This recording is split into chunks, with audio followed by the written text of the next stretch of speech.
Ainda nas alfa-sinucleinopatias, então, como eu falei, alfa-sinucleína leva à formação dos corpos de Levy, que vai se acumular no caso da doença de Parkinson, iniciando pelo tronco até o córtex cerebral, e no caso da demência com corpos de Levy, esse caminho é o oposto. Esse acúmulo inicia pelo córtex, então, por iniciar pelo córtex, o meu paciente com doença de Levy, ele vai apresentar primeiro sintomas cognitivos, ou primeiro, alguns daqueles sintomas que vão vir no final da doença de Parkinson. Então, no primeiro ano, ele já vai iniciar um quadro demencial, principalmente com dificuldade na atenção e na função visoespacial. Por quê? Porque o córtex primariamente afetado na doença de Levy é o córtex occipital e parietal, que é o córtex que nos ajuda a interagir com o ambiente através da visão. Então, esse paciente vai ter muitos problemas visoespaciais, muitos problemas de localização, e muito problema de manter a atenção, porque a gente usa muito a visão para manter a atenção em alguma coisa. No início da doença, eu vou ter flutuação cognitiva, que é característica do Levy. Então, o paciente flutua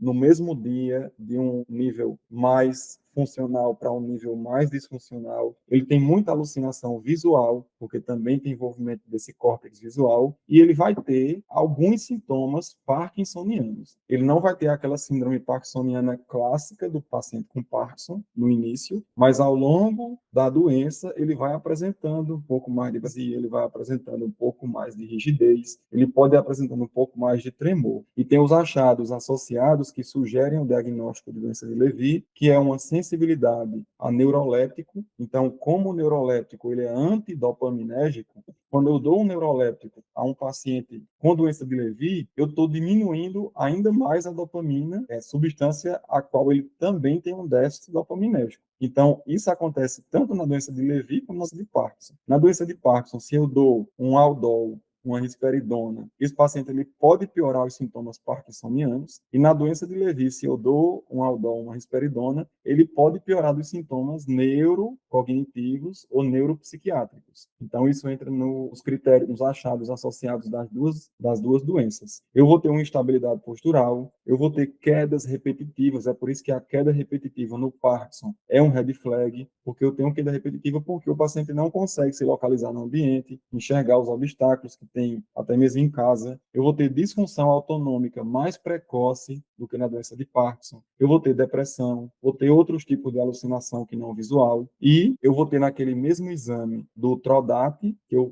faço no paciente com doença de Parkinson, esse exame, eu posso ter também uma hipocaptação de dopamina nessas regiões. É por isso que não é um exame específico para doença de Parkinson, e eu também posso ter na polissonografia um transtorno comportamental do sono REM. Então, vocês vejam que são sintomas bastante parecidos. O que vai mudar é pensar em um diagnóstico ou outro, é a minha história clínica, é a minha anamnese, é o identificar como foi a progressão daqueles sintomas. Que às vezes o paciente chega para a gente, ele já tem muito sintoma cognitivo, ele já tem muito sintoma parkinsoniano, e aí você não sabe ao certo se iniciou como uma demência com corpúsculos de Levy, se iniciou como uma doença de Parkinson. Isso tem implicações no tratamento. Rapidamente aqui o diagnóstico, que a gente já falou de Levy na aula passada, né? Então, o diagnóstico que é exigido, eu tenho que ter esse quadro demencial, principalmente com prejuízo na atenção, na função executiva, na função visoespacial. Eu tenho que ter dois sintomas clínicos principais, que são quais? Flutuação cognitiva, alucinação visual, transtorno do sono REM e parkinsonismo. Preciso ter demência com dois desses fatores, ou demência com um desses fatores e um biomarcador positivo. Esse biomarcador pode ser a polissonografia com transtorno comportamental do sono REM, e pode ser o SPECT-TRODAT com a hipocaptação de dopamina na região dos gânglios da base.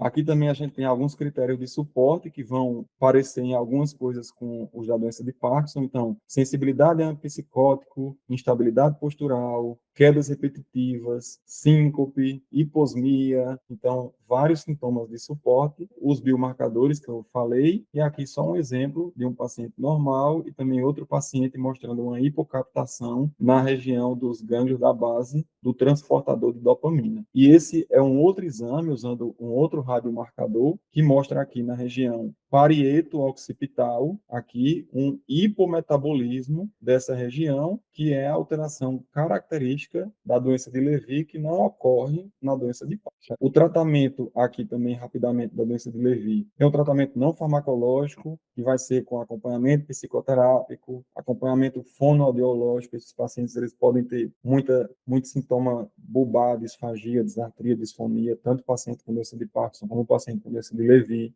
Atividades cognitivas, usar placas em casa, sinalizações, para que esse paciente fique mais orientado dentro de casa. Isso diminui o risco dele evoluir com um delírio, dele evoluir com inversão do ciclo sono-vigília, dele evoluir com agressividade, porque ele vai se sentir mais confortável sabendo as localizações, até colocar aviso em casa onde guarda cada coisa, para ele não ficar procurando algum objeto que ele queira. E o tratamento farmacológico, que a gente vai usar aqui, os anticolinesterásicos, são os mesmos que a gente usa na doença de Alzheimer, né? Rivastigmina, donepezila, galantamina. A galantamina com menos evidência para a doença de Levy e a memantina também com menos evidência. E quando o meu paciente ele tem sintoma Parkinson proeminente, eu também posso usar aqui o Prolopa. Mas aqui a resposta ao Prolopa é menor do que na doença de Parkinson, porque esse paciente tem uma depressão dopaminérgica menor do que na doença de Parkinson. E eu posso utilizar alguns antipsicóticos, né? Apesar desse paciente ele ter uma hipersensibilidade a antipsicóticos, então a clozapina e a quetiapina elas podem ser usadas, né? Lembrar que a clozapina ela é uma excelente droga antipsicótica. O problema é que tem que fazer hemograma seriado semanal, depois quinzenal, depois mensal, por conta do problema da leucopenia que ela pode provocar. E a quetiapina, quando a gente utiliza